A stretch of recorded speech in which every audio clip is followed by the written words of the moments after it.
Tuloy sa pagbabaklas ng mga illegal campaign materials sa mga otoridad. May paglilinaw naman ang LTFRB kaugnay po sa mga campaign posters sa mga pampublikong sasakyan.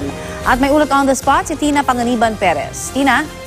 Connie, sinuyod ng COMELEC, PNP, MMDA, LTFRB at DPWH ang ilang lugar sa Metro Manila ngayong umaga para sa Oplan Baklas. Ang mga nadaan ng illegal campaign materials, sinintuan at binaklas. Tanggal ang kahit anong campaign materials na mali ang sukat, inilagay sa maling lugar at walang tamang label gaya ng paid for at paid by.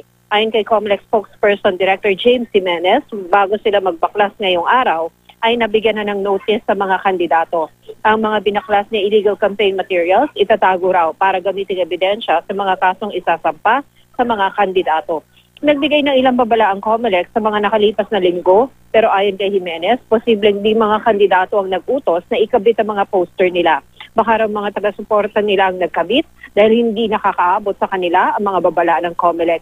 Gayunpaman, kung kanino mukha o pangalan daw ang nasa illegal campaign material, siya ang mananagot. Deputized ng COMELEC ang PNP, MMDA at DPWH, kaya pwede silang magbaklas ng illegal campaign materials. Sabi ni Jimenez, kailangan lang ipaalam sa local COMELEC office. Nilinaw naman ng LTFRB na base sa desisyon ng Korte Suprema, pwede magdikit ng campaign material sa mga pampublikong sasakyan. Pero dapat sumunod ang mga ito sa tamang sukat at labeling.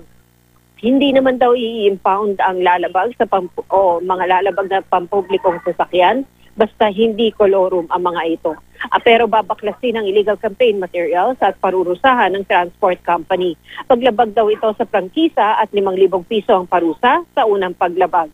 Pabigat ng pabigat ang parusa sa kada paglabag hanggang sa kanselasyon ng prangkisa. Connie? Maraming salamat, Tina Panganiban Perez.